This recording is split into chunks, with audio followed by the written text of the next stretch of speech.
It all starts with a single question asked to an anonymous caller. What do you think happens when we die? And from there, the conversation goes in completely unexpected directions. Some speak with certainty, others with doubt.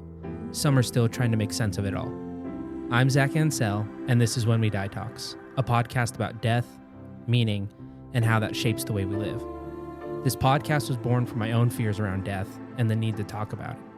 Thank you for being a part of this conversation. I'm glad you're here. Today's episode is brought to you by Amori. How was your first Christmas without your mom? How was your wedding day without your dad? If you know the pain of losing someone you deeply loved, Amori is for you. Amori is a digital time capsule that helps you reflect on mortality, navigate emotions, and create heartfelt messages for your children, so you can feel prepared and let your presence be felt through life's many moments, even when you're no longer here. Let your words become a source of strength and comfort for those you leave behind. Tomorrow isn't promised, but your love can be. Download your mortality companion today at amori.life. That's AMORI.life, and use the code WhenWeDie50 for 50% off. Hey, and welcome to the official start of Season 2 of When We Die Talks. If you missed the update last week, the podcast is entering a new phase, moving entirely to anonymous calls. Every episode will feature a conversation with someone whose identity isn't shared. Once in a while, that person might be a friend or a family member of mine, but the anonymity means that the heart of the conversation stays the same. When I first came up with the idea for the podcast, I imagined episodes would land in the 30 to 45 minute range. But with the last few anonymous episodes where I included 2 callers per episode, they started to stretch past an hour. So with this new format, I'll be focusing on 1 caller per episode and an episode every week. I'll see how that rhythm feels, and if you have any thoughts on the new format, I'd love to hear them. I'm really excited about this shift, and I can't wait to share some of the anonymous calls I've already recorded. In the coming weeks, you'll hear from a caller who lost their wife to a tragic car accident, another who opens up about losing a close friend to suicide, and someone whose spiritual exploration has taken them across traditions and into entirely unexpected places. But today, we're starting with a conversation that might not offer clarity, but it does offer calm. This caller doesn't claim to know what happens when we die. In fact, he's comfortable not knowing. But what he does hold on to, with absolute certainty, is the idea that everything will be okay. We talk about grief, religion, animal companions, consciousness, and how he went from being terrified of death as a child to finding peace in uncertainty as an adult. It's a wide-ranging, curious conversation, and I hope it helps you feel a little more at ease too. I know it did for me.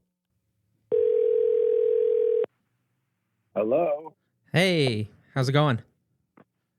Good. Can you hear me? I can hear you. Can you hear me? I can, yeah. Perfect. Well, yeah. How's your day going so far? It's going well. Nice. Yeah. It's Friday, right? Yeah, I can't complain about that, right? Well, yeah, thank you so much for being willing to do this. I'm excited to chat with you. And I know this is a question that could send us off into a longer conversation. So maybe just briefly why you're interested in doing this and having this conversation. I've always had a pretty robust relationship with death, and I guess more so with grief. I even graduated from a school up in Canada. It's a mystery school. And one of the primary questions that we dove into was all about how to die wise, and death and dying and grief and all of that. That sounds awesome. I've always, for some reason, I've always been able to really handle death, even though I am really empathetic and have, like I said, a really robust relationship with grief. Well, I think it's probably impossible for the conversation not to head that way. So I'm super excited to talk about that. But maybe before we fully get into it, maybe you can just let us know kind of where you live and then what your favorite book is and why. Do you want to literally know where I live? I mean, relatively. It doesn't need to be I don't need to know your address. Yeah. We're trying to keep the anonymity, but yeah, just, I don't know. It doesn't even have to be a city, but just relatively what part of, I'm assuming you're in the United States. Yeah. I live in a beautiful little canyon in a little forest in San Diego County in California. Well, that sounds beautiful. Yeah, it's beautiful. I don't even mind telling you the name because it has a magical name. The place is called Rainbow. Oh, wow. Places. And it was actually named after Mr. Rainbow in 1879 or 97, one of the two. Wow, it feels like you found a very special place. Yeah, it's really beautiful. And then how about your favorite book and why? Oh man, that is a tough one. Yeah, I preface this with being like icebreaker questions. It's like, oh yeah, these are gonna be the easy ones, and then this question ends up being super hard. So I might have to switch it one of these days. I love A Heartbreaking Work of Staggering Genius. Who's it by? Absolutely, Dave Eggers. Okay, awesome. That is the book that like really put him on the map and made him a really big deal. And the book is just, it's so incredibly written, and just, it is so much fun to read. I'm definitely it'll get added to my ever-growing book list. I love that. So thank you for sharing that. It's an incredible book, and he's just an absolutely incredible writer. So yeah, Awesome. You'll enjoy it. Perfect. Well, thank you. Yeah. So yeah, now we can get into, maybe this is the easier question for you. I don't know. What do you think happens when we die? It's funny. I thought about it a little bit, knowing that we were going to talk, and I was thinking, I was half laughing to myself because I was like, well, this could be a really short conversation because honestly, I don't think any of us know, but yeah, I really have no idea. But I have had quite a few experiences in my life that have made me think kind of one thing or another, but I don't have at a middle age, I just don't have the slightest idea, honestly, what happens after we die. So it's actually an interesting stance, or whatever you want to call it, because in some ways I kind of feel like that's where I'm at too.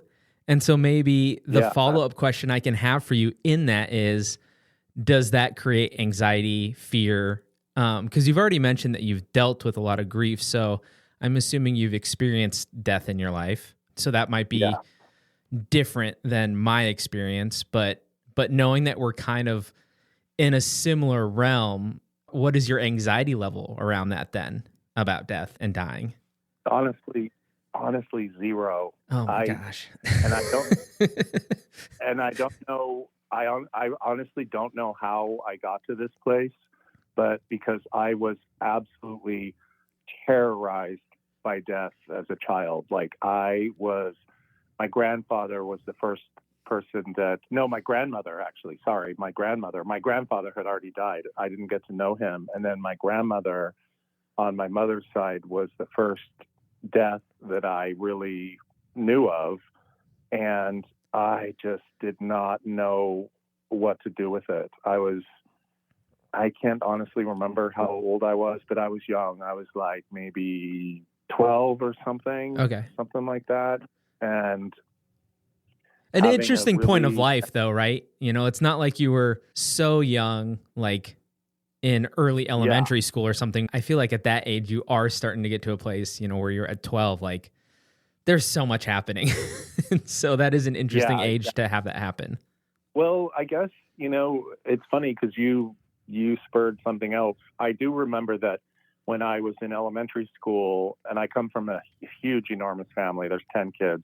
Oh, wow. And I'm the second to youngest of the 10. And I remember when I was in elementary school that some of my older siblings that were in high school had a classmate that died by suicide. And I just, again, I did not know where to put that. Yeah, totally. And so I remember having a conversation with my father and saying, Dad, like, help me just figure this out. Like, I just couldn't imagine that somebody could do that, you know? And it really had an effect on me, to the degree that to this very day, I still remember what it said underneath her picture in one of my siblings' yearbook. I'm not going to use her name, but it said she was kind of looking down in the picture, and underneath it, the caption said, she looks down on the world, not exactly with envy. And I was just like, I've never forgotten that. How could you? So I really struggled with it, but it's interesting. So my grandmother was go ahead. Sorry. Was the first. I think I forgot your question, to be honest. Oh, I think it's more just, we got kind of past the initial question, and then kind of we're starting to go into, like, you mentioned that you have like zero anxiety around it. which is Oh, yeah. different than me, and so I think we were just Uh-huh. kind of diving into your story of also kind of what you brought up at the very beginning about grief, So you have anxiety around it? Oh, yeah. I mean, that's why I started this whole think thing. Oh, interesting. Was it triggered by, do you mind me asking? Was it triggered by a death or anything or just the anxiety?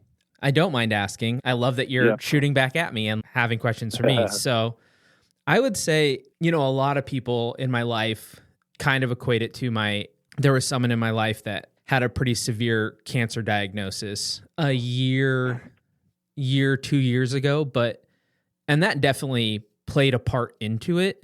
But it was even before that. I woke up and it was like on my 35th birthday. And I don't know why 35 had this like significance, but I just felt like 35 is when I'm going to know a little bit more of what I want my life to look like. And not like, I think I was old enough to know I'm not going to have it figured out. I'm not going to have this grand plan.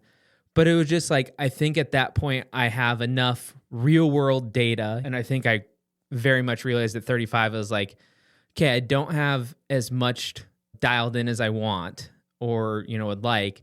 But I also think I realized I don't know if I'm on the right path at all. And so I kind of had this like little midlife crisis, which then kind of started me thinking about, well, 35, if I double that, that's getting pretty close to life expectancy for men.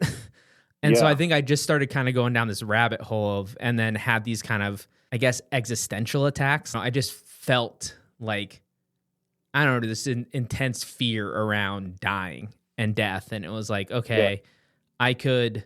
You have dreams?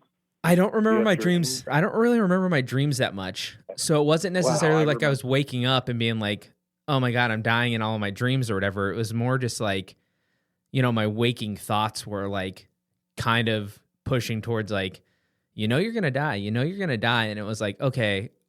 And I've had moments of that throughout my life.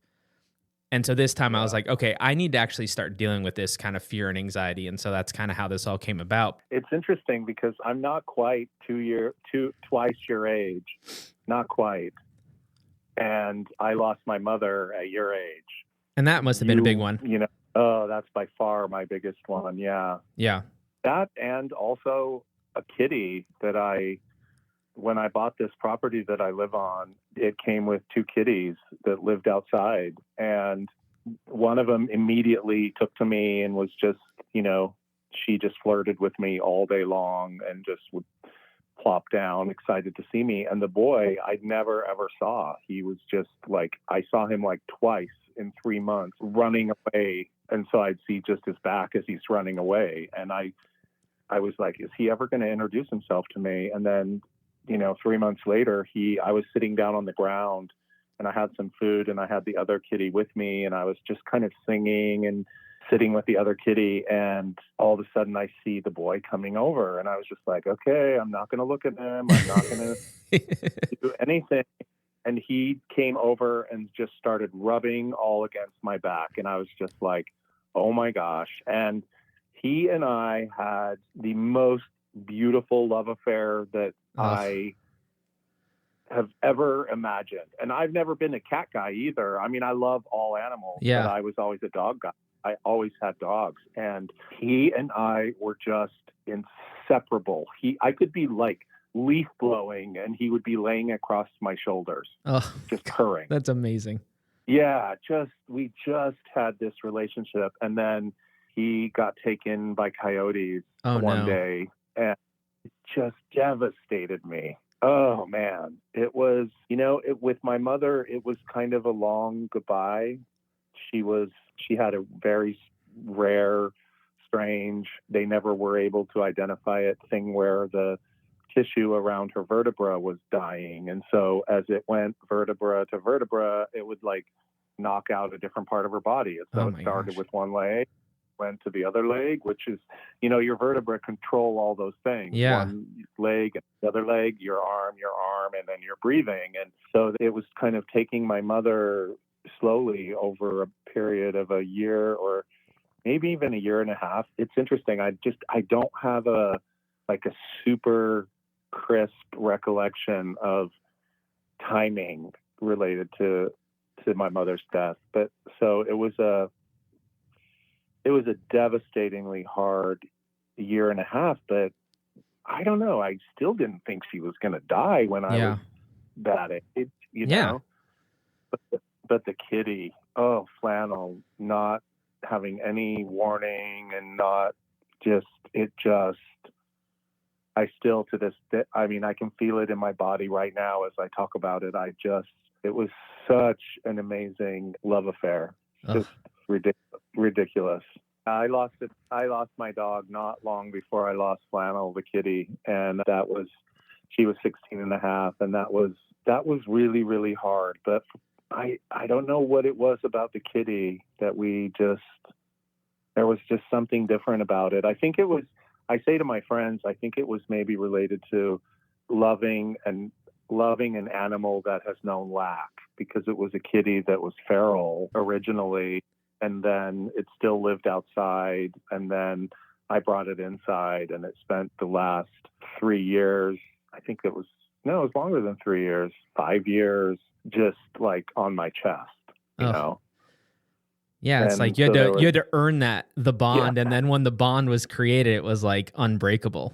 It was. This is what the vet told me, and it wasn't even my vet, but she told me when I had to put my dog down. My dog's name was Dr. Love, and the vet said, "You might be thinking that Dr. Love is thinking, 'Why are you doing this to me?' But she's not.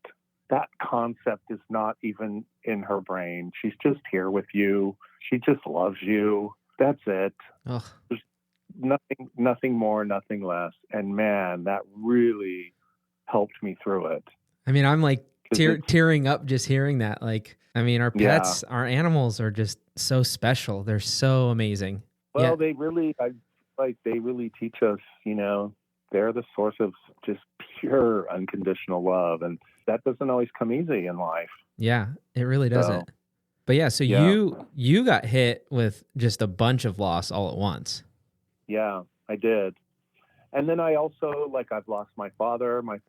So my mother died when, I'm assuming you're 35 or what, right around there. My mother died when I was 37 now.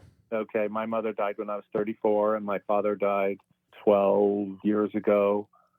And then interestingly enough, on this one of my friend group text threads yesterday, the sister of a friend that we lost, she was part of our Burning Man camp, and she died 12 years ago, and yesterday was her birthday, and she was only 27 when she died, and she was one of those purely magical humans that just is like a supernova. She just lights up every space that she's in. She's just so fully living life and doing all the things with joy and weirdness and all of it. And so yesterday and then today, and I kind of had forgotten, I put it on my calendar, but I'd kind of forgotten that we were going to talk. And then just today, people were still talking about Cheryl and sharing all these things about Cheryl just being, you know, such a bright light. And I remembered that, and this might be comforting to you, because this is one thing that I definitely know about death, absolutely know about death. One of the most sort of famous pictures in our whole huge friend group about Cheryl was taken at another friend's 3-day mountain wedding, where she hand painted all these little signs and scattered them all throughout the forest. And there's a picture of Cheryl with one of those signs around her neck, and it says, "Everything will be okay." That's the one thing that I feel absolutely certain of with death, is everything will be okay. And I mean, that also for me, I feel like, I don't know, I've had a few experiences where I do feel like I'm going to see my mother again, or somehow interact with my mother again. Yeah. But I don't know. I will tell you this, that I was raised Mormon. And so Mormons have a very specific thing, thing of like what happens after you die. And I'm no longer Mormon. I haven't been for a long time, and I definitely don't believe in their apologies if you're a Mormon. I'm not. I'm nothing. Okay, yeah, I'm nothing either, except I feel like I have my own church. It's the Yeah. Church of Love. Mine's the Church of Whatever. Zach, and it's got one member. Exactly. But Mormons believe that, like, based on what you do in this life, you're going to go to like one of three tiers of heaven. Heaven has three tiers, and only the top tier, which is called the celestial kingdom, is where you get to live with God. And interestingly enough, you can only get there in Mormonism if you pay your tithing your whole life and if you're married to a woman, which is pretty interesting. So yeah, I don't know. I definitely don't believe in the like man in the sky version of that I'm going to go meet God after I die in the sky. And he's going to be like, oh yeah, you were like a pretty good guy, but you're still only going to the middle kingdom, Totally. Yeah, I have a hard time with like it being a test. I'm totally with you. I've always hated tests anyway. Yeah. So why would I want life to be like a test? Yeah. I don't mean to sound harsh, but it's just a control system. It's like, here's a religion and I think most religions are like this. I don't know. They could be, but I have no idea. But, here's a religion where they give you all these promises as long as you do this and this and this and this and this, including give them a bunch of your money your whole life.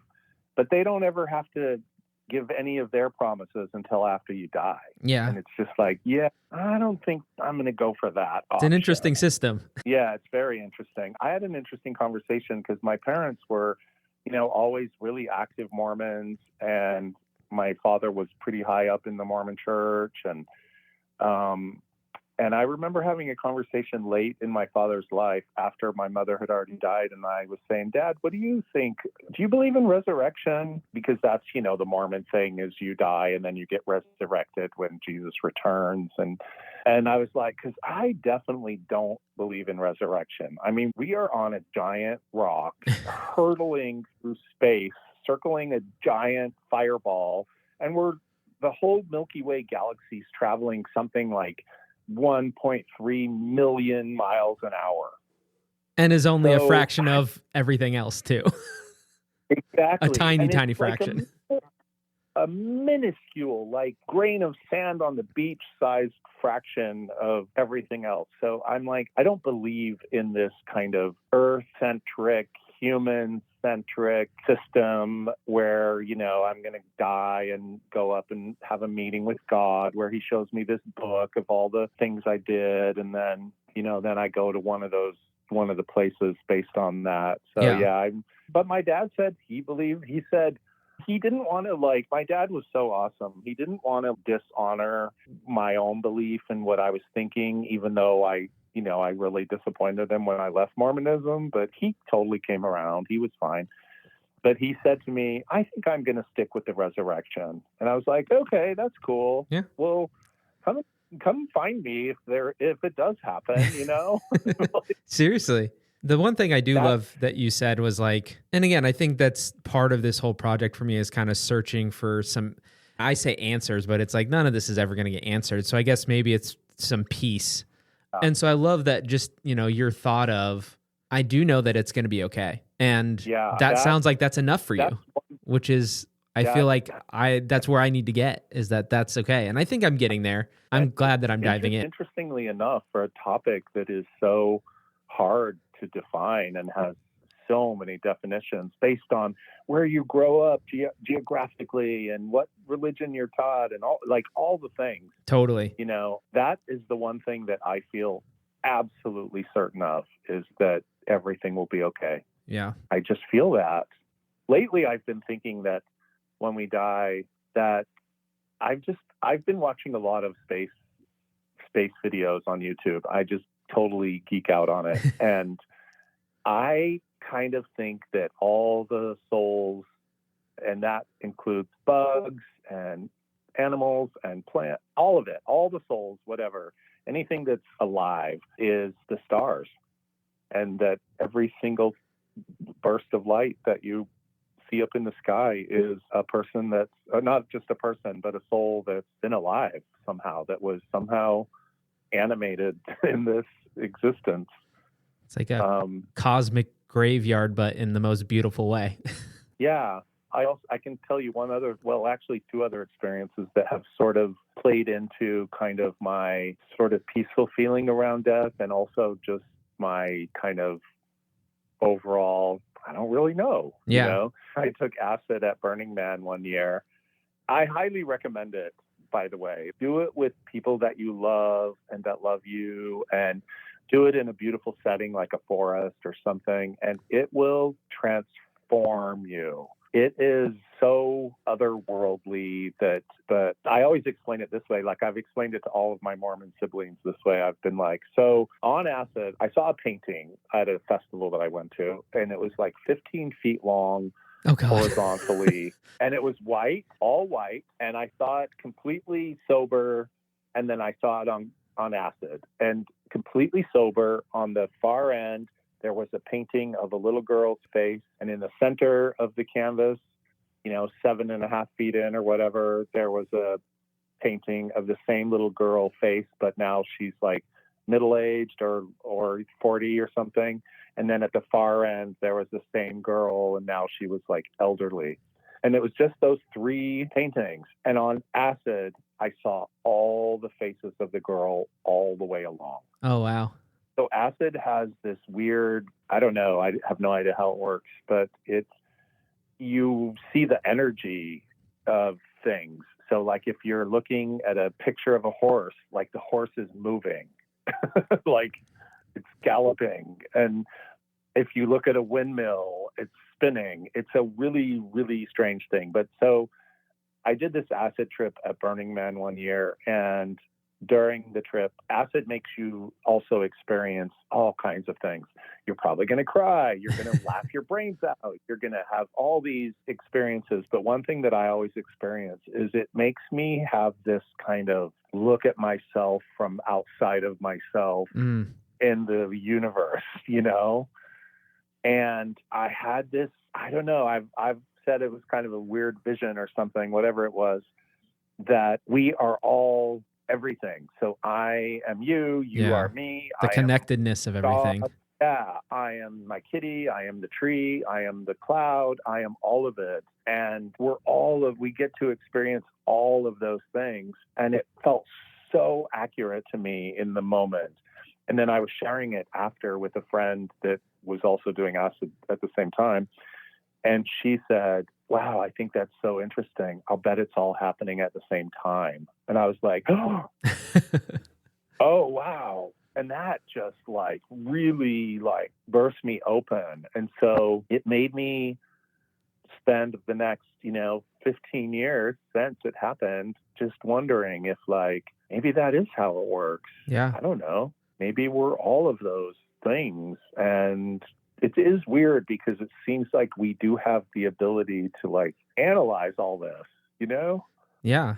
I don't know. It's just outside of the, I don't know. I've been listening and reading a lot about consciousness being a fundamental aspect of the universe versus there was something I listened to that recently said that, consciousness is actually the bottom level instead of right now we look at physics as the bottom level of everything. And that kind of plays into the connectedness. But one of the things that comes up in a lot of this conversation is just kind of the materialistic aspect of science now, and how if it's not measurable, then it's pseudoscience. It's not real. And so we've gotten into this place, and and I think that's part of my issues around, I didn't grow up religious, like I mentioned. I think I've been to church 3 or 4 times in my life, maybe.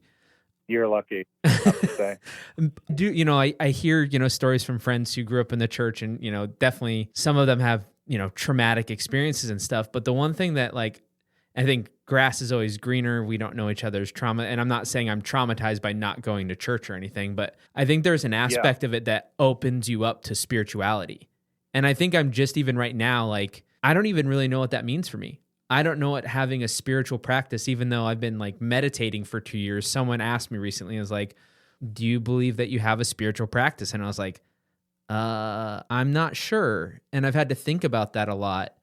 So I think it opens you up to the possibility of more, but I think I've been trapped in almost more of this materialistic side of things And I kind of think that's what I've fallen into for basically 35 years of my life, where it's like, well, if you can't prove it, then it doesn't make any sense. And now through my meditation practice, some of the stuff that you're talking about while you're on acid, I'm like probably nowhere near to the extent of that experience for you, but I do feel a lot more connected to the world around me. And I've been thinking a lot about, in a weird way, we are solid, but we are just a bunch of atoms that are all moving around. And we're also like 99%, I think it's like 98 or 99% blank space. Yeah, it's something crazy like that. So it's like, and it's probably not much different than, I mean, the makeup's different a little bit, but it's like, we're really not that much different than a rock or it's actually a tree. It's really not. I think it's identical. In fact, I read a thing I watched a video of a scientist talking about that he wanted to take all of building blocks of life, carbon, hydrogen, whatever they are. I don't know what they all are. Yeah. But he wanted to take all of those things and put them in like a big test tube and see if he could create life. And so he took all the things that we know of as the building blocks of life, and he stuck them all in this beaker or test tube, and he just watched them, and they didn't do anything. Like week after week after week, that nothing happened. And so he had the idea, he's like, maybe I need to shoot some electricity through them. And so he shot electricity through it, and it like started changing like within an hour. Whoa. It started oozing and turning brown and changing and growing and everything. And so I've thought for a long time after I saw that maybe somehow the electrical system, whatever that is, plays a part in us being alive or being dead. Because I know for certain that when my mother was dying, I was with her. That's the only person I've ever been with that was dying and died. She was so clearly in there, her body, and then she wasn't. Yeah. So clearly. Yeah. That's like definitely how it was with my grandpa too. Yeah, it's interesting. There's just no doubt in my mind that she was just not there anymore. That whatever that animating the energy or whatever it is, the electricity or something she was off, you know? Yeah. I kept having these dreams after I was really, really, really tight with my mom, just like glued to her hip. And I kept having these dreams, and in all the dreams after she died, and I kept having these dreams, and in all the dreams, she was either dead or dying. And I was just like, oh gosh, this is such a bummer. I just don't want to keep having all these dreams. But I kept having them. And then there was you probably don't know of this. I can't even remember what it was called. I think it was called Crossing Over. There was I've heard of it. Yeah, where a medium they get people in the audience and they're saying, I'm getting like a Ruth. Does anyone know a Ruth? And someone will be like, oh yeah, me, or stuff like that. And so I was watching that show one night, and I was really, really missing my mother. It was not very long after she had died. And like I mentioned, I mean, it was like within a year or so. And I kept having those dreams where she was dead or dying. And so I was watching that show, and I was like so earnestly just like, I felt like I was participating in the show, even though I was just home watching it, really calling in my mother because I just wanted to know that she was okay. Yeah. Because I just, I was so tired of those dreams. And long story short, the hutch that my TV was in, I had a golden retriever at the time, and the doors of the hutch my golden retriever would bonk her head on the doors of the hutch if I ever left them open. So I never, ever, ever left the doors of the hutch open, ever. And I watched that show, and I was really, really earnestly just wishing that I could have an experience knowing that my mother was okay. And I went to bed that night, and at midnight, I heard this huge, loud music, and I was like, what is that? And I go downstairs, and my hutch doors are open, and my stereo is playing on like such incredible volume. The neighbors probably heard it. And it was a song. It was like a song from a CD that I had, and it was all about these cowboys riding off into the sunset, and And I was thinking, oh, that's so bizarre, like so strange. And I didn't really think all that much of it. And then, but I was like, I know I didn't leave that on, and I know I didn't have the volume like that. And I know I didn't leave the hutch doors open. And the very next night, the same exact thing, midnight, Whoa. full volume, warp speed volume, doors of the hutch open, the song playing. So I was like, oh, wow, I wonder, I should look at the lyrics of this song. And I looked at the lyrics, and it said, and my mother had a lot of sort of cowboy imagery around her life because she grew up in Montana on a big ranch. And in the song, it was talking about that I'm a cowboy and I have to ride away, but I'll tell you the thing that I'm missing, that thing is you. Oh, wow. And I just knew that was from my mother. And it's weird because then I looked into it a little bit, and there is a lot of people that have sort of experiences where energetically the person that's died comes through some kind of electronic something or other. And so again, back to that electricity. Yeah, exactly. And so, but I felt really certain that was my mother. And then I never had another dream of her where she was dead or dying. And I had a lot of dreams. I still have a lot of dreams. In fact, I just went through a period where I called my little sister and I'm like, I don't know, I might be dying. And she's like, what? And I said, I'm having so many dreams with Mom, and you're in almost all of them as well.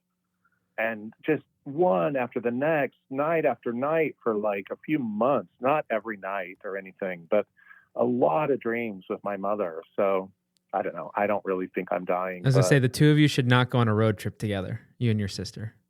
Exactly. Yeah. Yeah. Right. Well, yeah. Thank you for sharing those stories. I have a recommendation for you. Okay. It's a podcast, and it's only 6 episodes, and I can't remember. I think it's called Where Is My Brain? Okay. And it's really, really interesting. The guy is talking. It's really all about what is consciousness, because awesome. Yeah, because I feel like it's really hard to separate sort of death and consciousness. Oh, yeah. I think it's almost impossible. But this guy is a very studious student on conscious, the brain and the science of the brain and what happens. It's a really, really interesting 6 episodes. And I have taken so much comfort from, because I've always felt really connected to the universe. Like I feel really connected to bugs and to animals and to people and to trees. And I just feel this real connection with all of them. And I don't mean it in an airy-fairy way. Like when I'm driving down my canyon to go to my house, I'll get this like big blast of like coyote energy that I feel in my body. And then there'll be a coyote. It'll like run right in front of me. And I'm just like, whoa. And it happens all the time, like with bunnies or with an owl or something. And so I've always had this connectedness to sort of energy. And this podcast was really, really powerful to kind of help me formulate a new way of thinking about consciousness. Oh, sweet. I'll definitely check that out because I just finished, I think she called it an audio documentary. I'll definitely check that out. Yeah, it's really good. Really, really highly recommend it. And especially because he comes at it from a scientific place. Yeah. Like real scientific place. I'm like a kind of, I've always, I don't know, I think I've always been a bit of an airy-fairy kind of guy, just weird, my own brand of spirituality.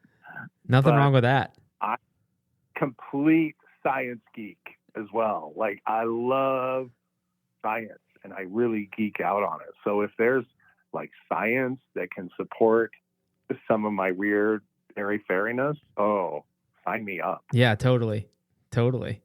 Well, thank you so much for sharing everything and being willing to do this. I had a wonderful time chatting with you, and I love that you shot back at me a little bit and asked me some questions, so I appreciate that too. Yeah, I'll be curious. Call me again some other time if you have a breakthrough on your path. I'd love to hear about it. Yeah. And you can record or it doesn't have to be. Yeah, I was going to say, that is assuming a big if I have a big breakthrough, but I think I'm on my way. We'll see. Yeah, I think you are too. I feel it.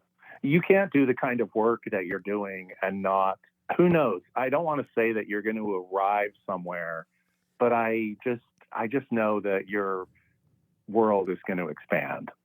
I do know after this conversation, I have a new like goal line, which is just everything's going to be fine and believing in that. Wait till I tell my friends that. Oh my gosh.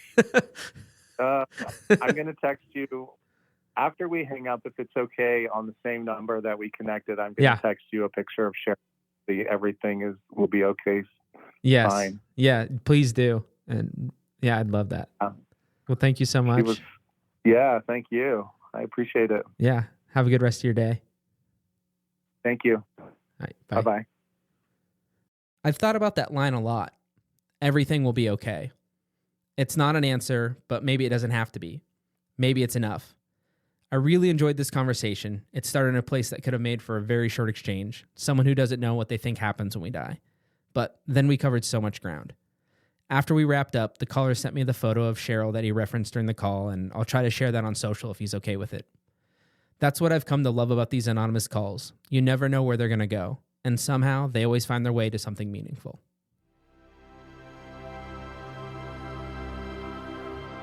Thanks for listening to this episode of When We Die Talks. These conversations don't offer answers, but they do open space.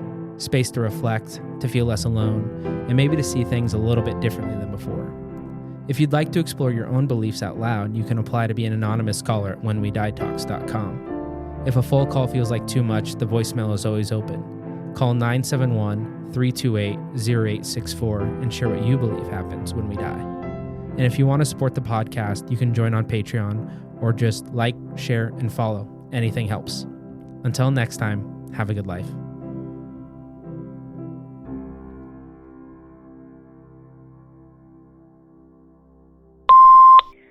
For most of my life, I didn't believe there was anything after death. I thought that when we die, we're just gone, and that's it. What remains are the memories that we leave behind and the impact we had on the people who knew us. But that belief got shaken when my mom flatlined during surgery when I was younger because of a mistake that the surgeon made. She was technically gone, and it was only because of a nurse that she was able to come back. And in that moment, when I didn't know if she was ever going to come back, I realized just how terrified I was of the idea of death being nothing. That fear stuck with me. It wasn't just the loss. It was the idea that she would simply cease to exist. No presence, no peace, no continuation, just absolute silence. Since then, I can't say I know exactly what I believe anymore. I'm still trying to figure it out, but I know that I want to believe that there's something more after this life. Maybe not in a religious sense, but in some form, something beyond just the physical. If only so, the people we love, when they leave, aren't really gone. Maybe they continue on somehow, somewhere. I guess I'm just holding on to the hope that death isn't the end, and that there's more to our stories that we can see.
Thank you so much for joining me on this episode of When We Die Talks.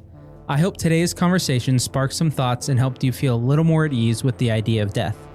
Remember, this journey is all about exploring our beliefs and fears together, so I'd love to hear from you. Call our voicemail at 971-328-0864 and share what you think happens when we die. Your thoughts might just be featured on a future episode and could help others on their own journey. Until next time, have a good life.